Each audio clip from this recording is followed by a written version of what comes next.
Halo semuanya, selamat datang di channel Error. Kali ini gue akan melanjutkan alur cerita, Phrasing the World I Built a Doomsday Safe House. Bab 844-849, lanjutan alur dari komik chapter 633 yang sudah tidak update lagi. Lu Dahai, Rong Lei dan Yu Gang dipukuli sampai berdarah-darah dan sekarat. Orang-orang di kapal merasa kasihan pada mereka dan berencana untuk meminta bantuan dan membiarkan dokter di kapal datang dan merawat mereka. Namun dia segera dihentikan oleh orang lain. Apa kau gila? Jika orang-orang di atas tahu ada kekacauan seperti ini di sini, siapa yang akan bertanggung jawab jika terjadi sesuatu? Tetapi para penumpang gelap itulah yang memulainya terlebih dahulu, jadi kami benar. Kau benar? Haha, apakah kau pikir orang-orang itu peduli apakah kita hidup atau mati? Sejak awal, Kapten Zhang tahu bahwa kita kekurangan makanan, jadi dia tidak berencana untuk campur tangan. Kita beruntung mereka memberi kita tumpangan, jadi jangan membuat masalah. Bagaimana kalau kita membuat mereka marah dan kita semua terlempar dari kapal? Dengan semangat, lebih sedikit masalah lebih buruk daripada lebih banyak masalah. Orang-orang di kapal dengan tegas menolak mencarikan dokter untuk Lu Dahai dan dua orang lainnya. Kecuali penumpang gelap, sebagian besar orang di dalamnya adalah warga negara Huasu dan warga Tionghoa perantauan. Dalam diri mereka tertanam sifat-sifat baik yang telah diwariskan selama ribuan tahun di kerajaan Huasu, yaitu menghindari masalah dan lebih memilih kematian seorang teman daripada kematian orang miskin. Setelah dibujuk oleh orang-orang ini, para nelayan yang semula berencana membantu Lu Dahai dan dua orang lainnya mencari dokter juga menjadi ragu-ragu. Mereka juga tahu bahwa dokter itu adalah wanita Zhang Yi. Mengapa orang yang begitu mulia datang ke tempat yang kotor dan berantakan seperti itu untuk mentraktir beberapa nelayan? Saudara-saudara, bukan berarti kami tidak mau membantu kalian. Kami punya kesulitan sendiri, jadi kalian harus berjuang sendiri, ya? Nelayan Huang Daceng mendesah tak berdaya. Ada beberapa orang di kamar mereka yang tahu sedikit tentang perawatan darurat dan mereka memberi mereka perban sederhana dengan kain. Adapun yang lainnya, itu semua tergantung bagaimana Tuhan mengaturnya. Mungkin ini karena belas kasihan Tuhan, atau mungkin ketiga orang ini hanya beruntung. Tetapi setelah berbaring semalaman, mereka semua menunjukkan tanda-tanda perbaikan. Sebenarnya, ini bukan karena mereka beruntung. Tetapi Zaku memiliki trik ketika menyerang, dan semua anggota geng veteran memiliki keterampilan yang unik. Serangannya tampak sangat dahsyat, seolah bisa merenggut nyawa seseorang, tetapi sebenarnya ia menghindari bagian vital. Zaku tidak berani mempermasalahkannya, ia hanya ingin menunjukkan otoritasnya. Tetapi meski begitu, Lu Dahai menderita gegar otak ringan, sakit kepala dan tidak dapat bangun dari tempat tidur. Rong Lei dan Yu Gang sedikit lebih baik darinya, tetapi dia juga merasakan sakit di sekujur tubuhnya. Melihat mereka tidak mati, orang-orang di sekitar mereka menyampaikan beberapa patah kata keprihatinan, dan tidak ada komentar lain yang diucapkan. Semua orang bahkan lebih lapar dan tidak mampu mengurus diri sendiri, sehingga mereka tidak berminat untuk peduli dengan orang lain. Tetapi saat ini, api dendam di hati Lu Dahai sudah berkobar hebat, melahapnya habis-habisan. Aku bahkan tidak tahu berapa lama aku bisa hidup. Mengapa aku harus membiarkan kalian menindasku? Melihat gerombolan penumpang gelap yang arogan dan mendominasi di kabin bawah, api kejahatan berkobar dalam hati Lu Dahai. Api jahat ini tidak hanya ditujukan kepada mereka. Hal itu terutama ditujukan kepada kelompok penumpang di sekelilingnya yang sangat pengecut dan tidak tahu bagaimana bersatu. Sial, aku datang untuk membantumu mencari keadilan, tapi kau malah bersembunyi di belakangku seperti kura-kura. Persetan denganmu, aku tidak akan membiarkanmu pergi. Tetapi sekarang dia tidak bisa menahannya. Karena lukanya masih serius dan dia sangat lapar, dia harus makan terlebih dahulu. Saat ini dia berpura-pura sangat takut dan tidak berani terus menentang Zaku.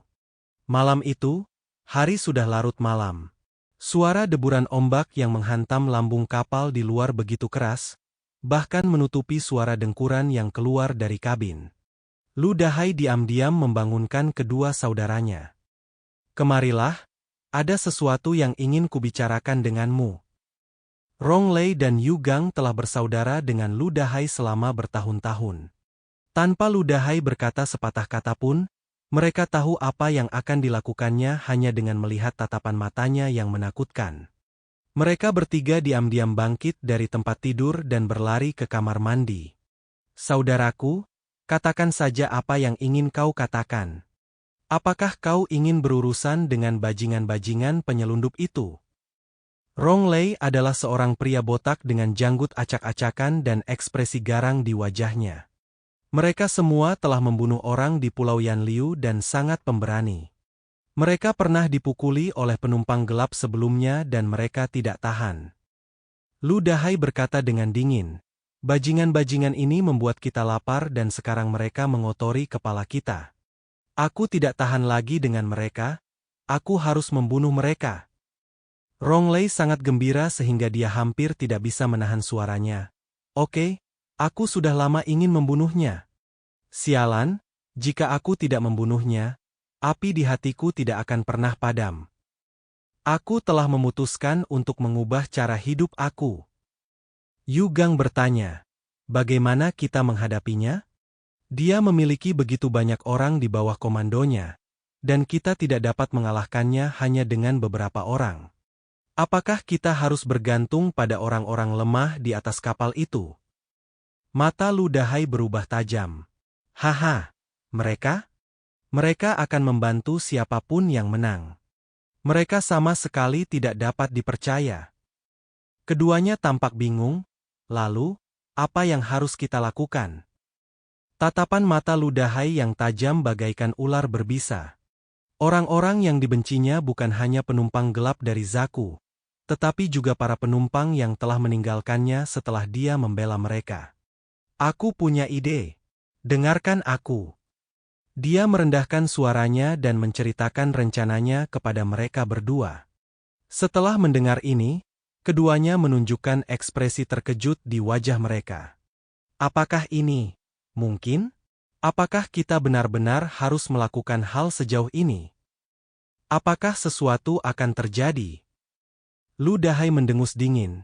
Jika kau tidak kejam, kau tidak akan bisa mendapatkan pijakan yang kokoh. Mereka memaksaku melakukan ini. Sialan, mereka tidak berani mengatakan sepatah kata pun ketika kita dipukuli. Jadi mengapa kita harus bersikap sopan kepada mereka sekarang? Ketiganya tidak mudah untuk dihadapi. Setelah Lu Dahai mengatakan ini, dua orang lainnya segera mengambil keputusan. Sialan, lakukanlah. Kematian yang baik lebih baik daripada kehidupan yang menyedihkan. Keesokan harinya pada siang hari, tibalah saatnya pembagian makanan lagi. Kabin tengah dan atas tenang dan damai, dan mereka menikmati makanan berkualitas tinggi. Ju Yun Kue dan Su Nuansi sibuk mengurus anak-anak dan melupakan urusan di kabin bawah. Melihat Tommy menangis, mereka menyadari bahwa anak itu mungkin sakit. Jadi mereka pergi ke Youke R untuk meminta bantuan. Youke R memeriksa Tommy dan hanya melirik kondisi kebersihannya dan mengerti apa yang sedang terjadi. Popok perlu diganti dan dicuci secara berkala. Kulit bayi sangat sensitif dan mudah terinfeksi bakteri. Ju Yun Kue dan Su Nuansi saling berpandangan. Setelah mengurus anak-anak selama lebih dari 10 hari, mereka lambat laun kehilangan kesabaran. Awalnya aku hampir tidak dapat menahan amarahku terhadap anak itu. Mereka yang tidak pernah membesarkan anak tidak akan mengerti rasa sakit seperti itu. Dia selalu ingin digendong, dan akan menangis keras bila lapar, buang air kecil, atau buang air besar, dan tidak kunjung membaik, tidak peduli seberapa keras Anda berusaha membujuknya. Saya sering terbangun tengah malam. Sulit untuk tidur nyenyak karena saya harus mengurus anak-anak. Ju Yun Kue dan Su Nuansi bergantian dan keduanya memiliki lingkaran hitam di bawah mata mereka. Keduanya begitu kelelahan hingga mereka berharap bisa mengabaikan semuanya dan membiarkan semuanya berlalu. Namun masalah itu dibawa ke atas kapal oleh Ju Yun Kue, dan tidak seorang pun dapat membantunya menyelesaikannya sebelum kapal berlabuh. Dia hanya bisa menanggungnya sampai dia mendarat lebih dari sebulan kemudian. Waktunya makan malam. Kali ini penyelundup dari komplotan itu keluar agak terlambat. Namun tak seorang pun berani mengambil tindakan, melainkan diam-diam melihat ke ujung koridor. Setelah beberapa saat, Zaku datang ke sisi ini perlahan-lahan dengan mantel yang menutupi bahunya dan akar tikar jerami di mulutnya. Di belakangnya, seperti biasa, ada sekelompok besar anggota geng yang diselundupkan. Melihat betapa jinaknya semua orang, Zaku merasa sangat puas. Anak buahnya, seperti sebelumnya, melangkah maju dan memilih 2 porsi makanan terbaik. Yang lain bahkan tidak punya keberanian untuk mendekati mereka, tetapi menunggu sampai mereka pergi sebelum mengambil ember makanan yang paling besar. Saat ini, sistem distribusi telah berubah sepenuhnya menjadi perebutan. Jika orang pertama mengganggu ketertiban, semua orang akan kehilangan moralitas kolektif. Ini adalah efek jendela pecah. Kalau seseorang bisa mendapat keuntungan dengan melanggar aturan, maka aturan itu hanya akan membatasi mereka yang lemah dan tidak kompeten. Yang lemah mengikuti aturan, yang kuat membuat aturan baru. Setelah Zaku dan komplotan penyelundup itu pergi, Lu Dahai mengedipkan mata pada kedua saudaranya. Mereka mengeluarkan sebuah benda panjang dan tipis dari tangan mereka. Itulah belati yang mereka buat dengan menggiling ujung sikat gigi. Barang-barang pembersih seperti sikat gigi tidak diperiksa secara ketat pada awalnya. Lagi pula, jika Anda benar-benar ingin membunuh seseorang, bahkan sepasang kaus kaki dapat digunakan sebagai senjata. Lu Dahai pernah masuk penjara sebelumnya, jadi dia tahu betul betapa kuatnya benda ini. Mereka bertiga bergegas menuju ember beras yang tersisa. Ketika orang lain di sekitar melihat kejadian itu, mereka pun berhamburan dan berusaha merebutnya. Lu Dahai mencengkeram seorang pria berusia 40-an dan menusukkan sikat gigi ke pipinya. Ujung sikat gigi yang tajam menusuk mulutnya. Meskipun benda ini tajam, namun tidak sebaik pisau. Karena itu, Lu Dahai harus menggunakan kekuatan yang lebih besar. Hal ini juga menyebabkan kerusakan yang lebih besar pada pria paruh-baya. Dia menjerit kesakitan. Namun Lu Dahai memiliki ekspresi membunuh di wajahnya. Dia mencengkeram lehernya dan memukulnya dengan keras di tenggorokannya 2 kali. Leher pria paruh-baya itu langsung memerah dan dia terjatuh ke tanah. Ketika orang lain di sekitar melihat ini, reaksi pertama mereka adalah terkejut. Karena dulu nelayan seperti Lu Dahai cukup akrab dengan mereka. Bahkan orang-orang pun merasa bahwa pria yang besar dan kekar ini sangat saleh. Bahkan ketika semua orang memutuskan untuk mencari keadilan dari Zhang Yi, Lu Dahai lah yang memimpin. Orang inilah yang tiba-tiba menjadi kasar dan menyerang orang lain, membuat semua orang terkejut. Lu Dahai, apa yang kau lakukan?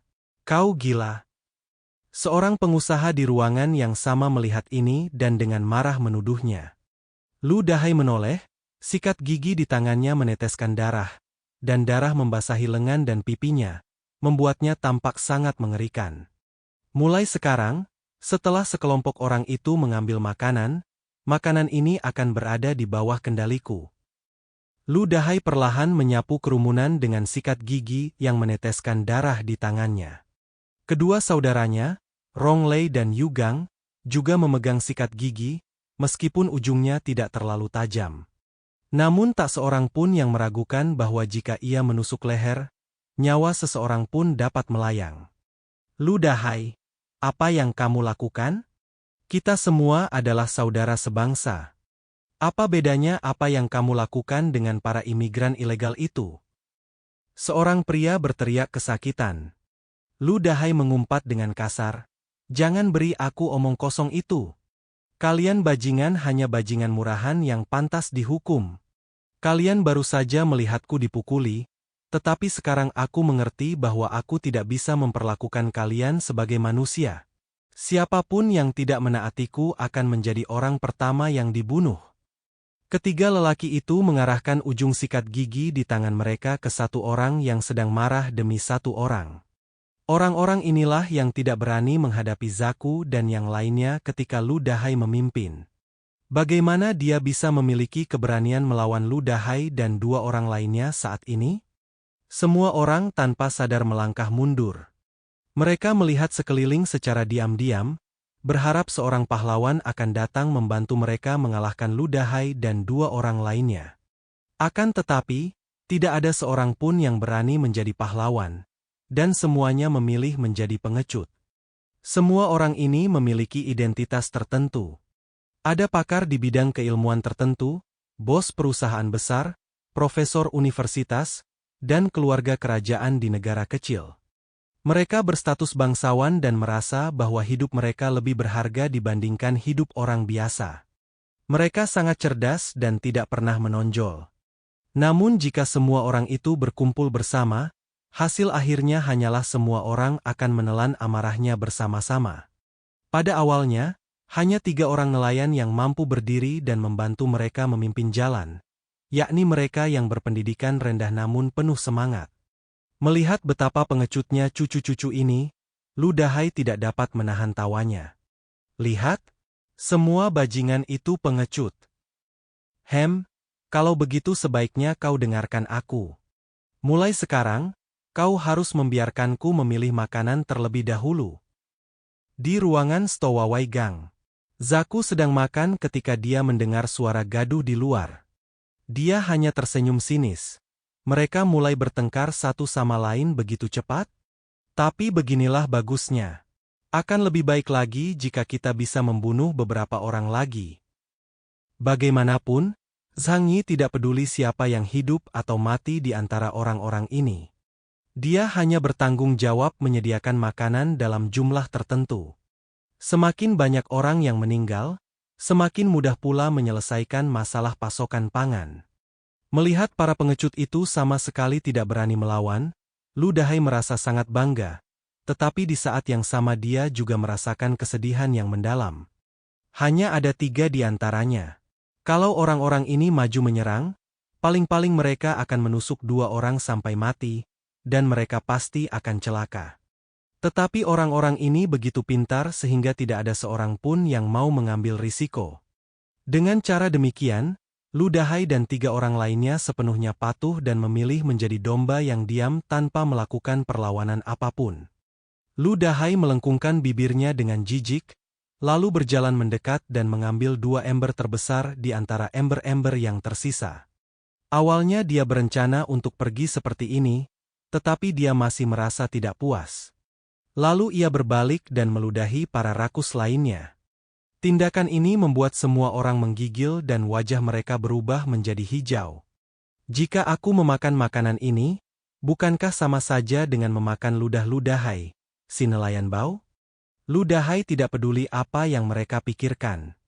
Dia membawa 2 ember besar berisi makanan dan kembali ke kabin mereka bersama kedua saudaranya dengan kepala terangkat tinggi. Tetapi kali ini, makanan di seluruh kabin bawah sama sekali tidak mencukupi. Awalnya ada 8 kabin, tetapi sekarang persediaan makanan berkurang setengahnya. Tetapi masih ada sekitar 10 orang yang belum makan. Yang terburuk adalah ember-ember beras yang tersisa semuanya dikuras habis oleh Lu Dahai yang sengaja membalas dendam kepada mereka. Keraguan membawa pada kekalahan. Beberapa orang masih ragu-ragu untuk memakan air liur Lu Dahai yang kotor. Sementara yang lainnya sudah bergegas menghampiri untuk mengambil makanan tersebut. Jadi bagaimana jika ada air liur? Itu juga makanan. Orang harus makan untuk bertahan hidup, kalau tidak mereka akan mati kelaparan. Antara obsesi dan misofobia, mereka dengan tegas memilih yang pertama. Kabin bawah kembali riuh. Namun, ketiga bersaudara Lu Dahai kembali ke kabin dengan 2 ember makanan besar. Semuanya dengan senyum di wajah mereka, dan kembali ke tempat tidur mereka. Ada orang lain juga di kabin itu.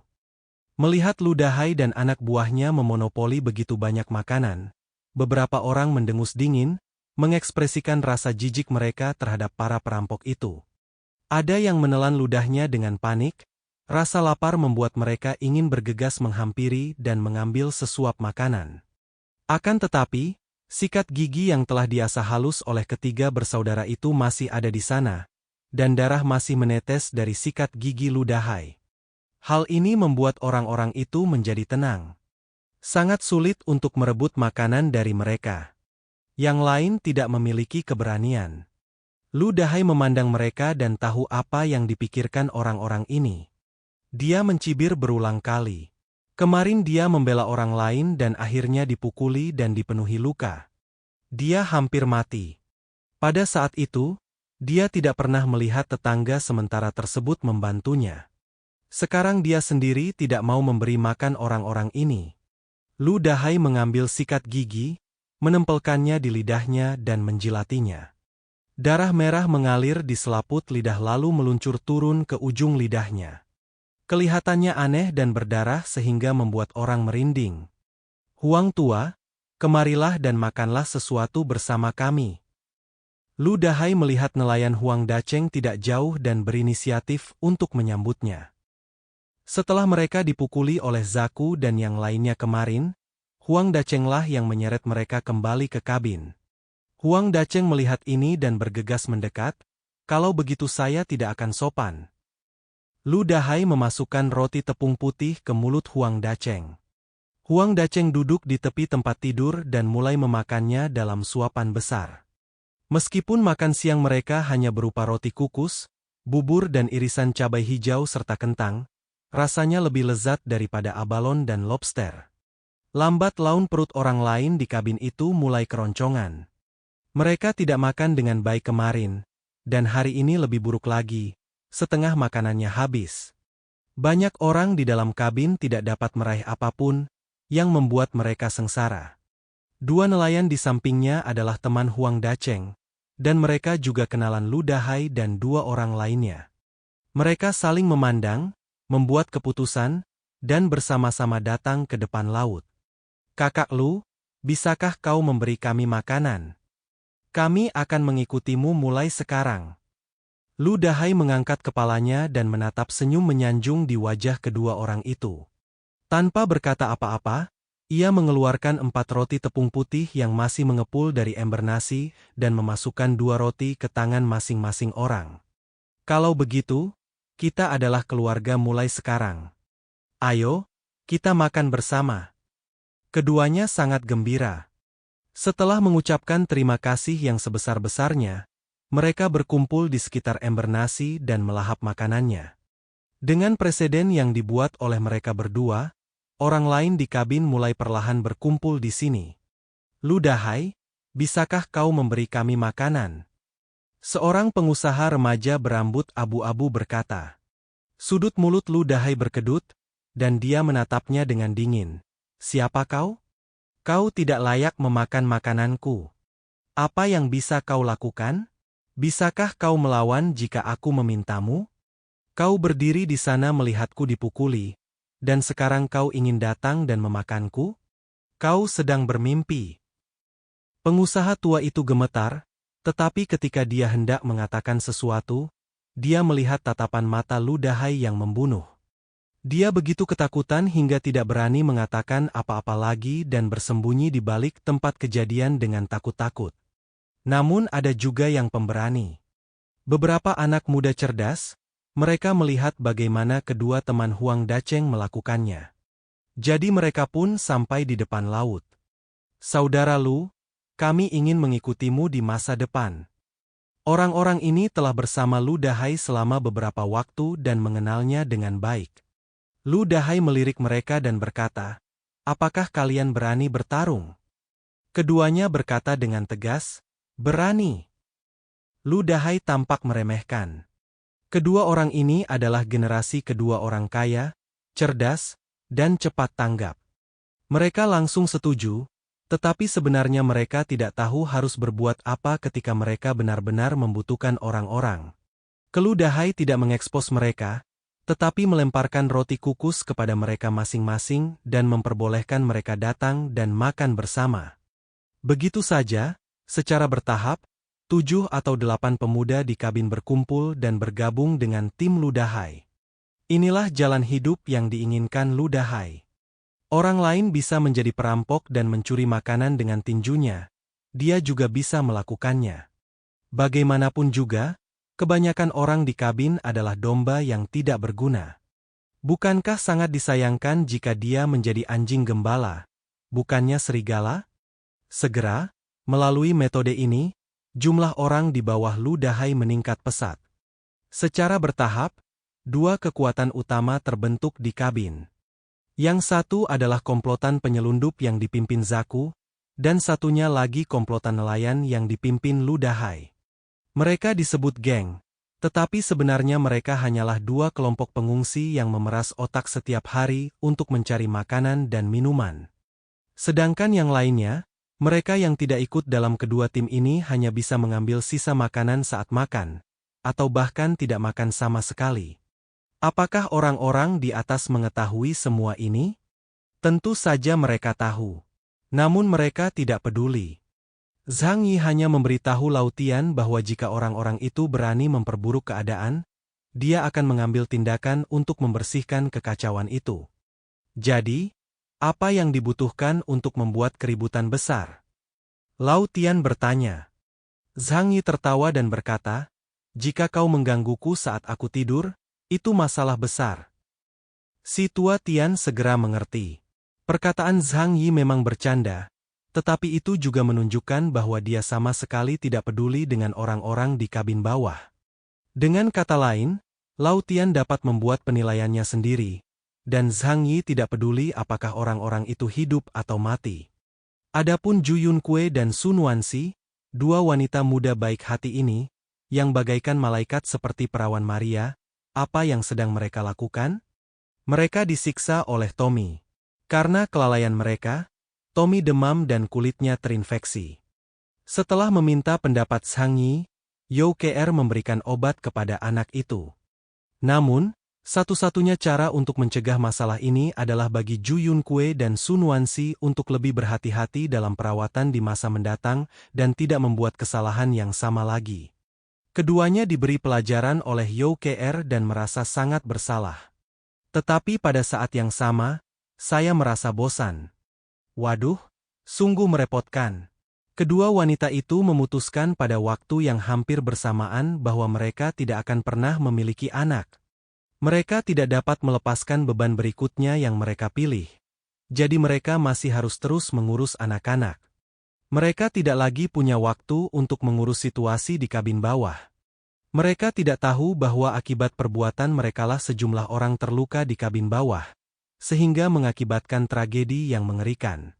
3 hari berlalu dengan cepat. Di laut, waktu sesingkat itu tidak ada artinya. Zhang Yi hanya berjalan-jalan di sekitar perahu setiap hari, memperhatikan apakah ada tanda-tanda binatang laut di dekatnya. Sisa waktunya dia habiskan di kamar, belajar kaligrafi dengan Youke Er. Setiap jam dan setiap detik adalah siksaan yang fatal bagi banyak orang. Pembentukan kelompok ini menyebabkan kemerosotan cepat kondisi kehidupan di kabin bawah. Awalnya, semua orang hanya kekurangan makanan dan tidak bisa makan cukup setiap hari, tetapi setidaknya mereka bisa mencari nafkah. Hubungan mereka pun akhirnya menjadi tegang dan tidak ada seorang pun yang dapat menahan diri lagi, dan mereka pun mulai merampas makanan dengan paksa. Hal ini secara alami mengarah pada survival of the fittest, yang terkuat yang mampu bertahan. Para wanita tua yang tidak memiliki kekuatan fisik dan anak-anak yang lebih muda adalah yang pertama kali tereliminasi dari kelompok ini.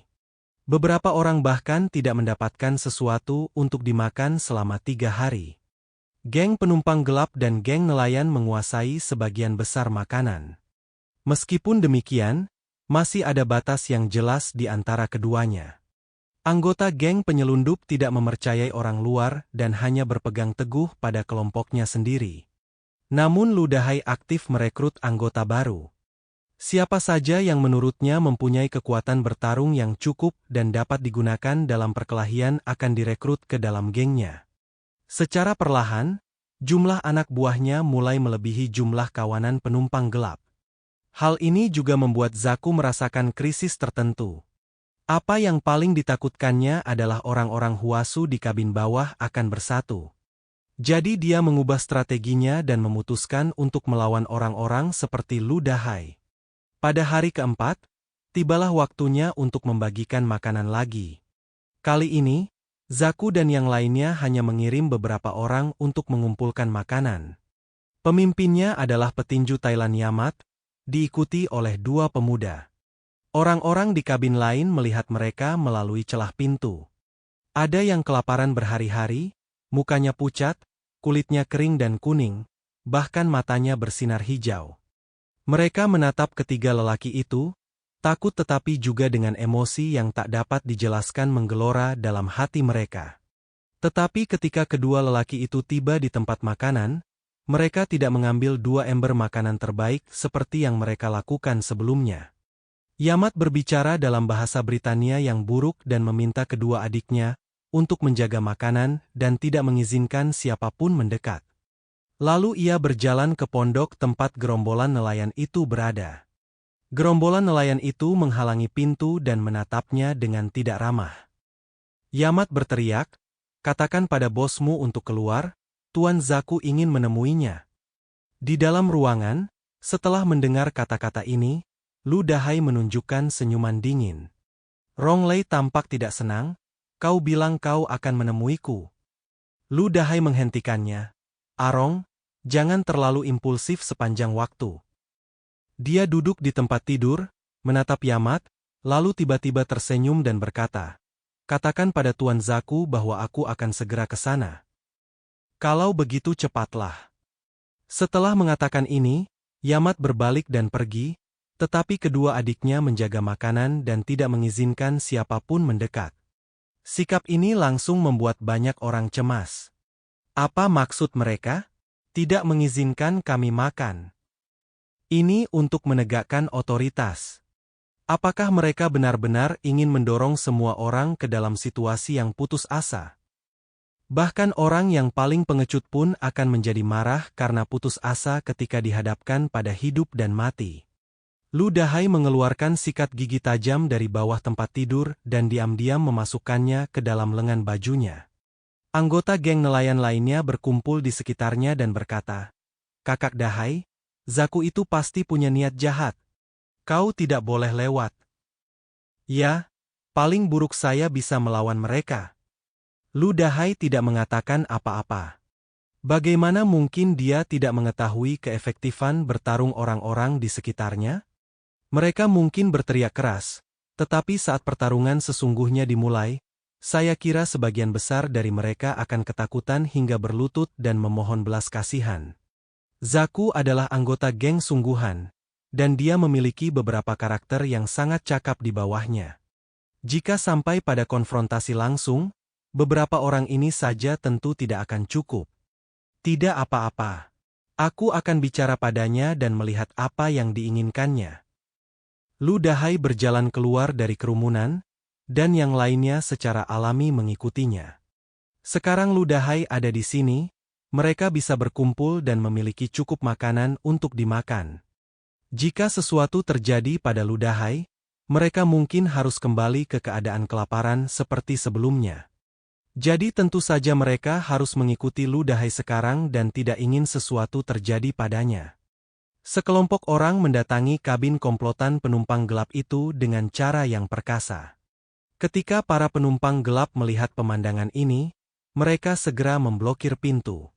Tuan Zaku bilang hanya Lu Dahai yang bisa masuk. Ketika Rong Lei dan yang lainnya mendengar ini, mereka langsung menjadi cemas. Jika Lu Dahai pergi ke negara itu, dia akan sendirian menghadapi sekelompok imigran ilegal yang jumlahnya lebih dari 20 orang. Hanya butuh beberapa saat untuk membunuhnya. Itu tidak akan berhasil. Apa yang sebenarnya kau rencanakan? Rong Lei menunjuk pria itu dan berteriak dengan marah. Lu Dahai tidak menanggapinya dengan serius dan mengangkat tangannya. "Hei, tidak apa-apa. Karena Tuan Zaku ingin menemuiku, aku akan pergi sendiri. Jangan khawatir, mereka tidak akan menyentuhku." Jauh di dalam mata Lu Dahai, gelombang gelap tengah bergolak. Karena Lu Dahai berkata demikian, orang lain tentu tidak akan menghentikannya. Penjaga pintu membuka pintu sedikit dan membiarkan Lu Dahai masuk sendirian. Lalu pintunya tertutup dengan bunyi klik. Begitu Lu Dahai memasuki ruangan, sebelum dia bisa melihat situasi di dalam dengan jelas, kakinya ditendang keras di lutut. Seluruh orang itu jatuh ke tanah dengan bunyi plop. Dua tangan besar datang, menjambak rambutnya, mengikat tangannya di belakang punggung, dan menjepitnya ke tanah. Hidung Lu Dahai berdarah akibat benturan keras dengan tanah. Namun dia melawan dan berteriak, "Kau tak bisa membunuhku, kau tak bisa membunuhku. Tuan Zaku, jika kau membuat keributan besar, kau tidak akan mendapatkan hasil apapun. Apakah kau benar-benar tidak takut dengan orang-orang di atas sana? Jangan lupa bahwa kalian diselundupkan ke sini. Dia adalah orang Huasu seperti kita. Jika kalian membunuh kami dan membuat keributan besar, tebak apakah dia akan memihak kalian atau kami." Di dalam kabin, Zaku sedang duduk di bangku, dikelilingi oleh adik-adiknya. Dia menatap dingin ke arah nelayan yang berkulit kecoklatan di depannya, acuh tak acuh seperti seekor singa yang menatap mangsanya. Zaku berdiri dari bangkunya, melepas ikat pinggang di celananya, berjalan mendekati Lu Dahai, dan mengikatkan simpul di lehernya dengan ikat pinggang itu. Lalu ikat pinggangnya mengencang, menyeretnya di tanah. Lu Dahai segera terjerumus dalam dilema yang menyesakkan, mukanya memerah karena tersumbat, dan dia tampak mengerikan dan menakutkan. "Tidak, jangan." Zaku tidak menggubrisnya dan terus menyeretnya maju mundur di tanah selama beberapa saat. Baru ketika Lu Dahai sudah hampir meninggal, dia membiarkannya pergi. Lu Dahai kesulitan bernapas hingga terbatuk-batuk. Mata Lu Dahai berputar ke belakang dan dia terbatuk putus asa. Zaku menatapnya dan berkata dengan dingin, "Kalian akhir-akhir ini cukup populer. Ada begitu banyak orang di sekitarmu, apakah kalian berencana untuk melawanku?" Zaku tersenyum tipis saat dia menatap Lu Dahai dengan niat membunuh. Jika bukan karena Lu Dahai menyebut-nyebut Sang Yi dan yang lainnya, dia benar-benar berencana membunuh pembuat onar ini hari ini. Untuk mencegah gengnya dihancurkan oleh orang ini di masa mendatang. Uhuk, uhuk. Kami hanya ingin hidup. Tuan Zaku, ada lebih dari cukup makanan untuk kita berdua bertahan hidup. Sekarang aku bisa makan cukup setiap hari, jadi aku tidak perlu menentangmu. Mempertahankan status ini adalah pilihan terbaik bagi semua orang. Bahkan jika kau membunuhku, akan ada orang lain yang muncul. Haha, jadi tidak ada gunanya kau membunuhku. Sebaliknya, akan lebih bermanfaat bagimu untuk tetap bersamaku dan bekerja sama denganmu. Zaku menyipitkan matanya, ragu-ragu apakah akan membunuh Lu Dahai. Tapi seperti yang dikatakan Lu Dahai, sekarang mereka telah menjadi bos di kabin bawah dan memiliki cukup makanan. Tidak perlu mengambil risiko yang tidak perlu. Tetapi begitu pertempuran benar-benar dimulai, hal itu menarik perhatian para petinggi. Bahkan Kapten Zhang tidak peduli dengan kehidupan orang-orang kelas bawah. Dapat dikatakan bahwa bagaimanapun juga, dia memiliki hubungan yang lebih dekat dengan orang-orang Huasu ini. Jika terjadi konflik antara kedua geng penyelundup akan membunuh orang-orang dari kerajaan Huasu. Bahkan jika itu hanya karena pertimbangan manusia, hampir jelas siapa yang akan memegang siapa. Ketika kau tidak punya apa-apa, kau bisa merasa riang. Tetapi setelah makan kenyang, tidak mudah untuk mempertaruhkan nyawamu. Zaku menatap Lu Dahai. "Kerja sama? Itu menarik. Katakan padaku, bagaimana rencanamu untuk bekerja sama?" Lu Dahai menarik napas dalam-dalam beberapa kali dengan susah payah sebelum dia menenangkan dirinya. "Mulai sekarang, kami berdua akan bertanggung jawab atas distribusi makanan di kabin bawah. Kalian duluan, kami akan menyusul. Selama kita bersatu, tidak ada orang lain yang bisa menimbulkan masalah. Dengan begitu, semua orang bisa makan dan minum dengan baik. Bukankah itu lebih baik daripada saling waspada sekarang?" Untuk menghilangkan keraguan Zaku, Lu Dahai melanjutkan, "Kita semua di sini untuk makan, siapa yang mau mempertaruhkan nyawanya?" Zaku menatap mata Lu Dahai. Kesunyian timbul selama beberapa saat. Dia tidak menanggapi usulan Ludahai. Keheningan semacam ini mendatangkan penindasan besar bagi manusia. Jantung Ludahai juga berdetak kencang. Tetapi dia harus melewati ini. Setelah beberapa saat, pintu kabin terbuka dan Ludahai berjalan keluar ruangan dengan ekspresi tenang. Ronglei, Yugang dan yang lainnya bergegas mendekat dan melihat Ludahai memiliki luka di wajahnya.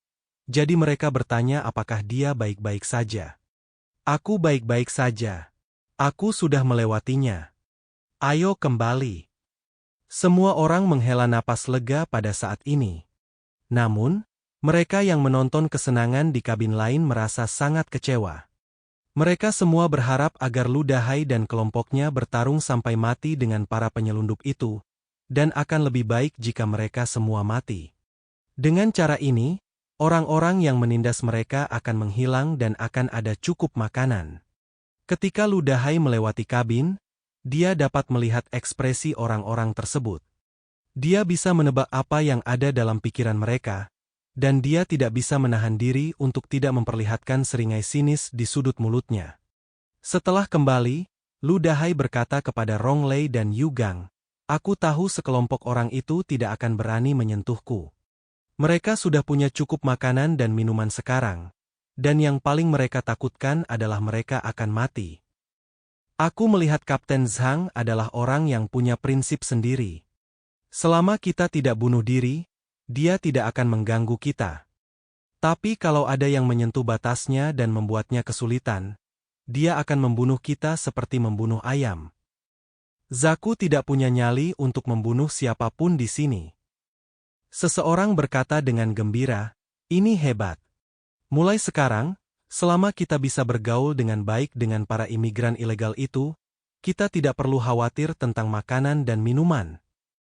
Ludahai menatapnya dengan dingin dan tidak berkata apa-apa. Dia, Ronglei, dan Yugang semuanya memiliki tatapan yang tidak biasa di mata mereka. Menjaga segala sesuatunya tetap tenang bukanlah gaya mereka. Mereka dipukuli oleh Zaku dan lainnya hari itu dan hampir terbunuh. Mereka tidak akan pernah melupakan dendam ini. Mereka telah membunuh ikan di laut sepanjang hidup mereka, dan hati mereka telah lama lebih dingin daripada hati para pembunuh ikan. Dalam 2 hari berikutnya, hubungan antara penyelundup dan komplotan nelayan tersebut berjalan sesuai kesepakatan dan sangat harmonis. Penumpang gelap dapat memilih makanan terlebih dahulu, sementara nelayan hanya mengambil 2 porsi kemudian. Akan tetapi, hal ini membuat makanan menjadi semakin langka bagi penumpang yang sudah lapar di kabin lainnya. Hanya Tuhan yang tahu bagaimana mereka bisa bertahan selama 2 hari itu.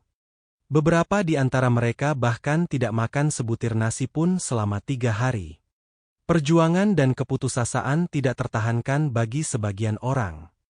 Beberapa orang menekan rasa takut di dalam hati mereka dan berlari menemui Ludahai, memohon padanya untuk memberi mereka makanan.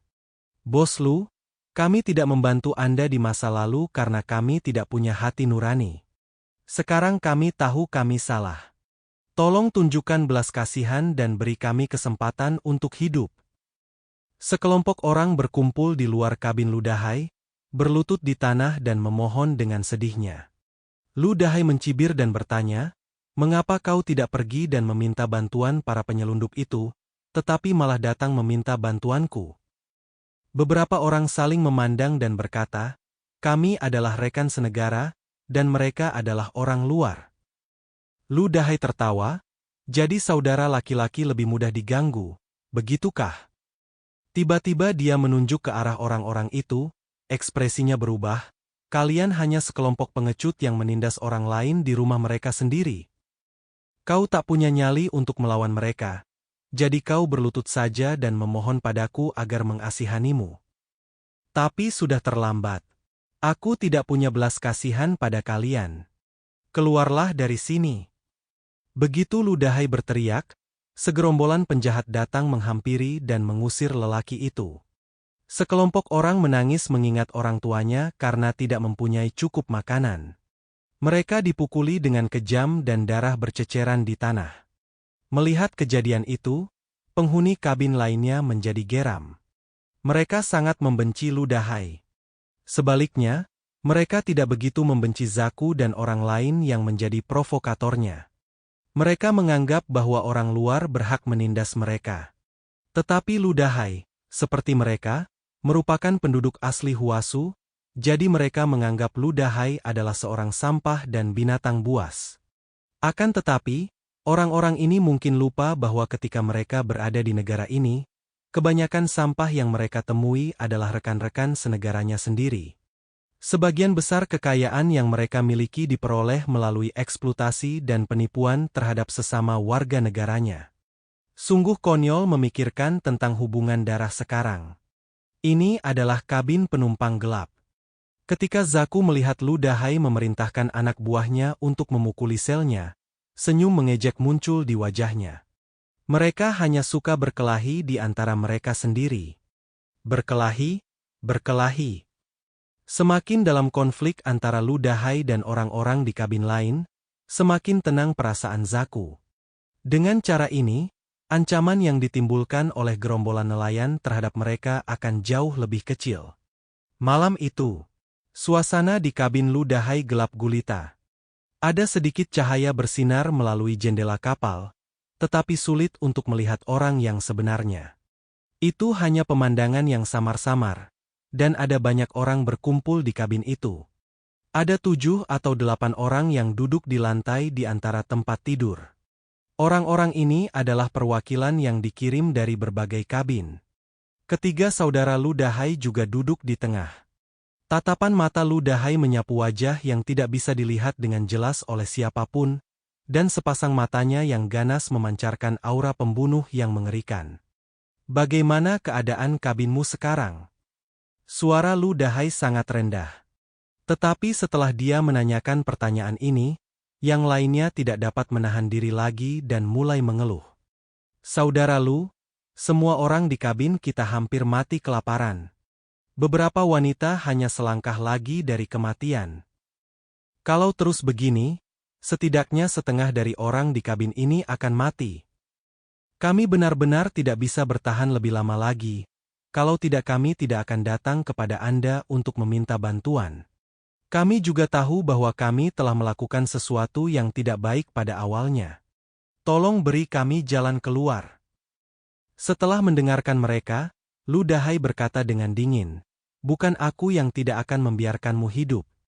Apakah kau lupa siapa musuh kita?" Kata-kata Lu Dahai mengingatkan semua orang. Pada awalnya, Zhang Yi memberi mereka makanan yang cukup. Itu karena seseorang secara diam-diam membiarkan lebih dari 20 imigran ilegal, sehingga semua orang tidak bisa makan cukup.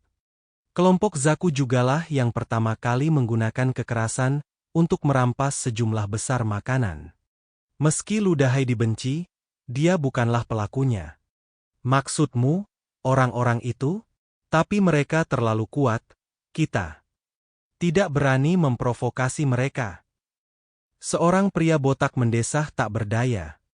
Lu Dahai mencibir, jika kau tidak mampu menyinggung mereka, maka tunggu saja sampai kau mati kelaparan. Seorang pemuda di dekatnya berkata dengan marah, orang-orang hampir mati, mengapa kau takut pada burung? Jika mereka tidak mengambil makanan kami semua bisa hidup dengan baik. Beberapa orang merasa malu, tapi tidak baik jika situasinya menjadi tidak terkendali. Orang bisa mati. Dan ada orang di atas kita yang mengawasinya. Dan saya khawatir sesuatu mungkin akan terjadi. Lebih baik berhati-hati. Lebih baik kurang daripada lebih.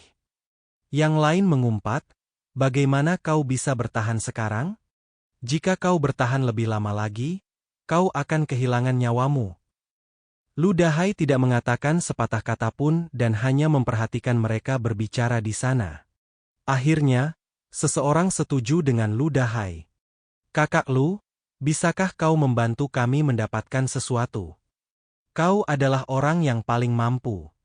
Selama itu bisa membuat kami tetap hidup, kami akan mendengarkan apapun yang kau katakan. Benar, kami akan mendengarkan saudara Lu. Inilah yang Lu Dahai tunggu untuk mereka katakan. Dia melirik ke arah kerumunan dan berkata perlahan, tidak ada cara untuk menyelesaikan situasi ini. Semua orang tahu bahwa jika jumlah orang terlalu banyak dan makanan terlalu sedikit, beberapa orang akan mati kelaparan. Jika kau ingin hidup, kau harus membuat mereka tidak mungkin hidup. Dia mencondongkan tubuh ke depan sedikit sehingga dia bisa melihat ekspresi wajah semua orang dengan lebih jelas. Setidaknya kita bersaudara, dan kita memiliki persaudaraan. Namun, orang-orang itu tidak akan bersikap sopan kepadamu. Sepertinya aku masih bisa membicarakan ini denganmu sekarang. Beranikah kau mencari Zaku? Sekelompok orang saling memandang, bagaimana mereka bisa memiliki keberanian untuk melakukan hal itu? Seorang pria pemberani berkata dengan muram, "Maksudmu, berikan semuanya kepada." Dia memberi isyarat dengan tangannya ke lehernya. Detak jantung semua orang menjadi cepat. Bunuh. Mereka tidak asing dengan situasi ini, dan banyak dari mereka yang tangannya berlumuran darah. Hal itu merupakan hal yang lumrah di Pulau Yanliu. Tetapi sekarang mereka berada di Jinfeng, dan mereka memiliki banyak kekhawatiran dalam benak mereka. Jika ini di luar kendali, orang-orang di atas kita tidak akan membiarkan kita hidup. Lu Dahai mengangkat bibirnya dan berkata, ada pepatah yang mengatakan bahwa hukum tidak menghukum massa. Jika hanya 1 atau 2 orang, mereka akan melemparkan kita ke laut. Tetapi bagaimana jika kita bersatu dan melakukannya bersama-sama? Dengan cara ini, bahkan jika orang-orang di atas ingin mengambil tindakan, mereka akan memiliki beberapa kekhawatiran. Lu Dahai berkata demikian hanya untuk menenangkan semua orang sehingga ia bisa menarik mereka ke dalam air bersama-sama. Dia sangat pemberani dan harus membalas dendam atas pemukulan yang dilakukan oleh Zaku. Oleh karena itu, bahkan jika dia harus mengambil risiko dibunuh oleh Zhang Yi, dia akan melakukannya. Kalian berdua sudah membicarakannya, tapi kalian masih tidak mau melakukannya. Lu Dahai menyilangkan lengannya dan menunggu jawaban orang lain. Dia tenang dan kalem, tampak acuh tak acuh. Bagaimanapun, bahkan jika kelompok orang ini mundur, dia masih memiliki keputusan akhir soal makanan. Sebaliknya, orang-orang di kabin lain kelaparan dan mereka tidak bisa menunggu. Sekelompok orang saling memandang, dan akhirnya seseorang memimpin dalam mengungkapkan pendapatnya. Brengsek! Seorang lelaki menepuk pahanya dan berkata dengan keras, "Aku tidak ingin hidup dalam ketakutan seperti ini bahkan untuk 1 hari lagi. Jalan kembali masih panjang. Kita tidak bisa selalu menjadi pengecut. Semakin kita menoleransi, semakin sedikit makanan yang akan kita makan. Mereka makan dan minum setiap hari. Semakin lama kita menunda, semakin banyak penderitaan yang akan kita alami. Apakah kita benar-benar ingin membiarkan orang lain memegang kendali hidup kita sampai kita mati?" Kata-katanya menyadarkan banyak orang. Sekarang, Zaku dan yang lainnya masih sedikit takut, jadi mereka hanya membawa 2 tong makanan. Namun jika ini terus berlanjut, mereka pasti akan mengambil lebih banyak lagi. Mereka memahami keserakahan manusia lebih dari siapapun, dan semua orang di sini cerdas. Tentu saja, ketika mempertimbangkan pertanyaan ini, semua orang tanpa sadar melirik Lu Dahai. Zaku adalah orang seperti itu, begitu pula Lu Dahai. Namun sejauh ini, Zaku adalah satu-satunya yang paling mungkin mereka hadapi. Karena mereka dapat memenangkan hati Lu Dahai untuk menghadapi Zaku. Akan tetapi karena pendirian mereka, mereka tidak dapat membujuk Zaku untuk berhadapan dengan Lu Dahai. Kalau begitu, ayo kita lakukan itu. Kalau kita terus mengulur waktu, kita juga akan mati. Sekelompok orang menjadi berani dan memutuskan untuk bertarung sampai mati bersama geng penumpang gelap. "Kakak Lu, kapan kita mulai?" Kekuatan utamanya tentu saja adalah gerombolan nelayan yang dipimpin Lu Dahai. Lu Dahai mengangkat kelopak matanya. Besok adalah hari Minggu, hari untuk makan daging. Zaku pasti akan membawa orang untuk melindungi makanan. Kembalilah dan persiapkan apapun yang kau punya. Tunggu sampai aku memberi sinyal, baru semua orang berkumpul. Setelah berkata demikian, Tatapan mata Lu Dahai tiba-tiba berubah menyeramkan.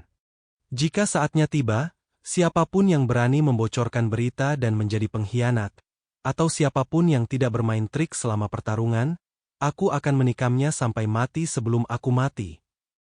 Sambil berbicara Lu Dahai mengangkat sikat gigi di tangannya yang telah dipolesnya setiap hari. Masih ada noda darah hitam di atasnya, yang membuat orang merasa takut. Tidak, kami bukan orang seperti itu. Siapapun yang tidak naik akan menjadi cucu. Benar, siapapun yang berani berkhianat atau bersembunyi untuk menjatuhkan seseorang, akulah orang pertama yang tidak akan membiarkannya pergi. Pertemuan berakhir dan semua orang diam-diam kembali ke kabin masing-masing. Dalam kegelapan malam, mereka membangunkan orang-orang di kabin satu persatu dan memberitahu mereka tentang tindakan besok. Diamlah dan jangan membuat keributan. Ingin bertarung? Tapi bagaimana? Bahkan tidak ada tongkat di sini.